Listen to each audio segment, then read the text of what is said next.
Coachman has our EA Sports halftime report. Coach. Justin Tucker to kick off for Baltimore.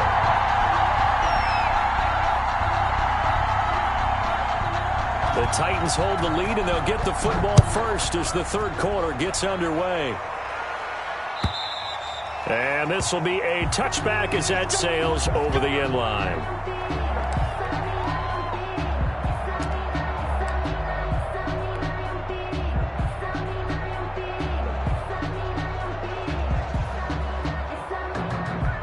The Titans offense set to begin the drive. They built a good first-half lead. Now they have a chance to add on to it. And what I'm thinking is that the offensive staff spent the entire halftime just working with them on, here's what we think they're going to do to attack us in the second half.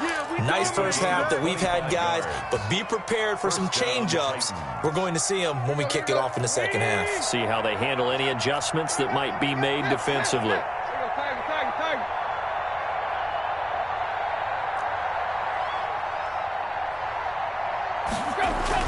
From the 50, it's Tannehill. That's complete to his tight end, Ferkser. He'll be taken down at the 48 for a pickup of 2 yards. That catch good for only a couple. I think it's okay there. They didn't get a whole lot on that play, but it's nice to have a safety valve that's built like this guy. Big target, guy you can spot pretty easily. Put it on him when your other targets aren't open.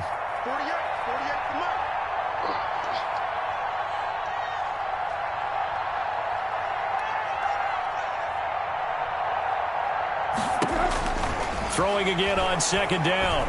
Tannehill looking left side, and he's got a man. That's Smith. Tannehill's pass. 4 yards of the completion, and it sets up a third down. Well, the strategy was evident there. Get it to your tight end and make it a one-on-one play with a cornerback. Who's usually going to win that one? The tight end, but not there. Not in this situation. How about the corner defeating that logic and making a really nice tackle? On third down, Henry. And this one goes nowhere. Losing yardage on the play back at the 46. That'll set him back with a loss of 3 on the play. And that's going to bring up a fourth down. On is Kern, the punter, to send this one away. And a great job on special teams to down it, as this will be marked out inside the 5-yard line. 4-yard line. And for an offense that is struggling, this is not where you want to start from. Great punt. Fantastic punt. And for all those who wonder, what do punters do during the course of practice each and every day? The best ones do what we just saw there. Work on positioning the football and helping their team. They'll start on the ground with Dobbins. And he stopped immediately there. Tackled there by Monte Nicholson. Really shouldn't be a surprise. It's going to be hard to move people in this situation. You know they're going to bring the pressure defensively. Because I remember playing in these spots, and my coach was always saying, don't be afraid to try and create a safety, too. They're going to bring pressure. So after the run for no gain, here's 2nd and 10.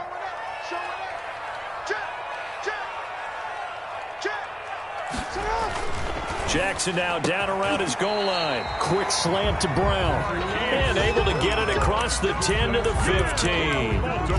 11 yards there. First down. 1st and 10 at the 15-yard line.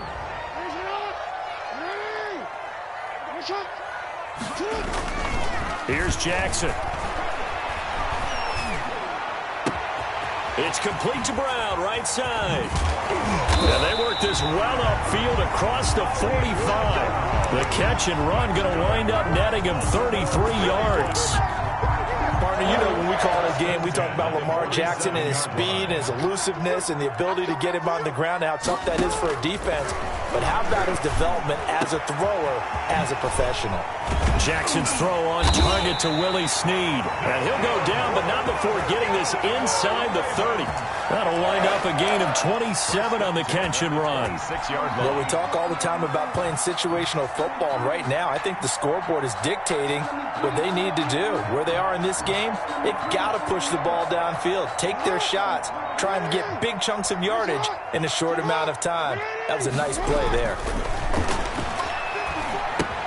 Jackson going to find his running back here. It's Dobbins. And he showed off the athletic juke. Good little gain there. Not a whole lot of real estate.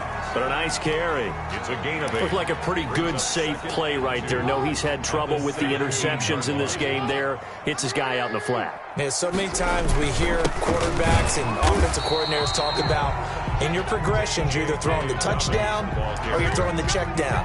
But earlier in the game, it was touchdown or interception. Now he got to the check down, a nice safe throw, and a good one.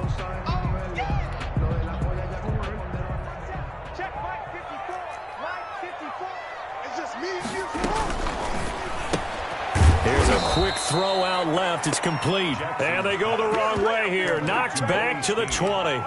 A 3-yard loss. 4th down now. Could have gone with a ground game there. Opted for the quick pass. Well, I don't know that it would have mattered, Charles, but it didn't work out. In a lot of these offenses, yards after catch are built in without explicitly saying it. In this case, he didn't make anyone miss out on the perimeter. Got tackled behind the line of scrimmage. And brings up 4th down. So chalk that down as an 8-play drive capped with a field goal. Yeah, as a friend of mine used to say, they were moving and grooving for a while, but they couldn't keep the momentum going enough to get a touchdown out of it. Tucker now following the made field goal, set to kick it away.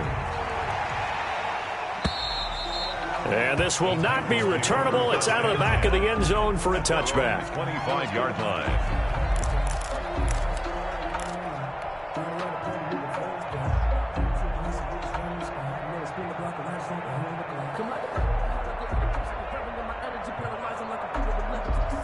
The Titans offense set to begin the drive. And now you've got the clock winding down here in the 3rd quarter. Your 3 scores to the good. What's your approach on this drive? Too early to fully commit to playing the clock game. Yet at the same time, you're also not going pell-mell like you would in 2-minute offense. This is what NFL offenses call 4-minute football. Take the clock out of the game a little bit, wind it down, but at the same time, keep advancing the ball down the field. 10 yards there to start the drive, and just enough by about the length of the football for a 1st down.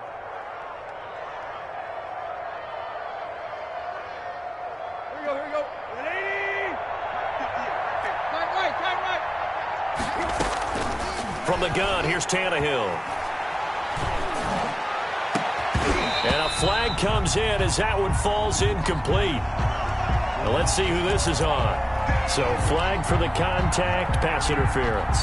And I know that you're going to look at me and roll your eyes, and rightfully so, because you know what I'm going to say. Doesn't the defender have a right to the football as well? No, I don't like defenders. That's because you spend too much time with me. Okay, I'll side with you on this one. Here's the correct call.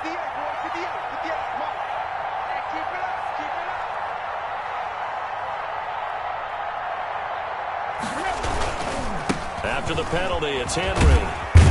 And Henry's hit. He lost the football. And it's picked up by the Ravens.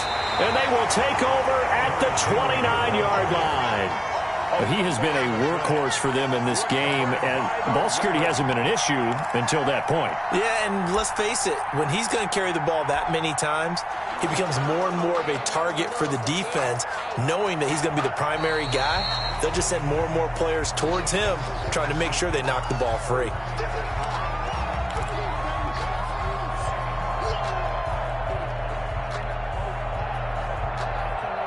Second and short now following the fumble. Tannehill going to turn and give this to Henry. He'll get the 1st down and more inside the 20. And down to the 16-yard line. 15 yards on the play, 1st down. Nice carry there by Derrick Henry. Picks up a 1st down. And when you say workhorse, you're thinking about Derrick Henry. Won the rushing title in 2019 with 1,540 yards on the ground and 16 rushing touchdowns. Went to his first Pro Bowl and carried his team to the AFC Championship game. And he'll go down, and that will do it for the 3rd quarter of action. Back now in Baltimore. It's the Titans. They've got the football. They'll be looking to extend their lead here as we begin the 4th quarter. 3 yards on that last carry. Here's 2nd and 7. Derrick Henry. And the stop will come inside the 5 at the 4. Henry, the ball 9 yards on the play there, and it'll set them up 1st and goal. Well, that's a carry they have to be satisfied with. And throughout this game, they've been satisfied with what he's given them. When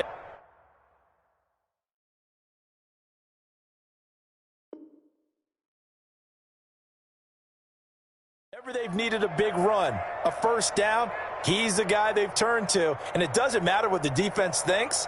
They feel like they've got the confidence to keep handing it to him and keep picking up good yardage.